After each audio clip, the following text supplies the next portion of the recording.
आरो फैसा राननाया दानि पलिटिकेल लिडारफोरनि अक्सिजेनसो बरगयारि दिस इज कल्ड मेनेजमेन्ट दीपक यस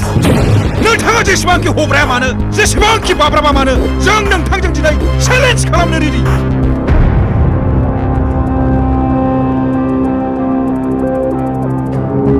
एसेबां जुदि फैसा दङब्ला मानो थिखा मावबाय दं इन्डास्ट्रिफोर खुलिनो हाया नोंसोरो गेट आउट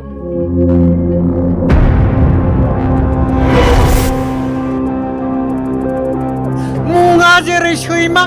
जेरावनो मेरावनो आथिं थिखांनानै हासुग्रा आखलाबो बिदिनो नामाब्रा नोंनियालाय आइ गथ' I love you Sona I love you too Sona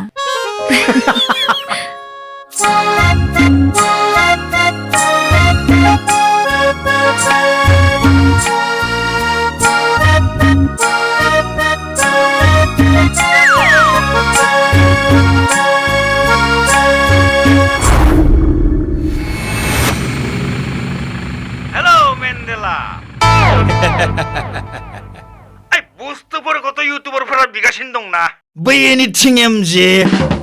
Pranjal Narzary प्रकाश नार्जारि मोना हाट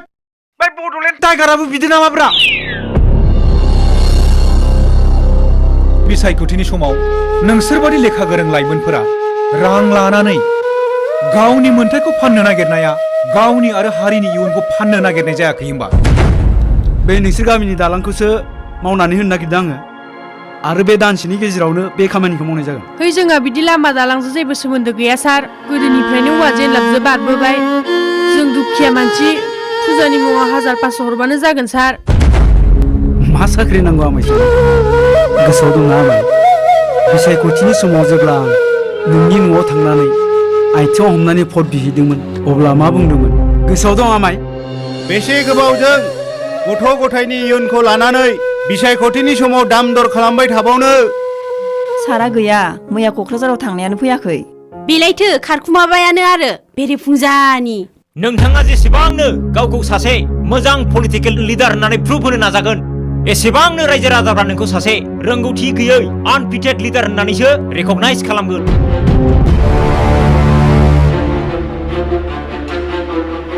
Now you are the failure leader of this constituency.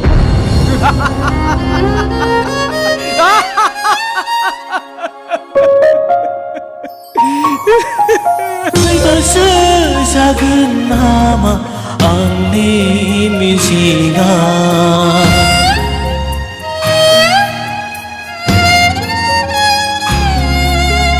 आकाशो जागोन नामा आंनि थांखिया गोग्गो समाज दानायनि गोजोन खौसेथि सोरजिनायनि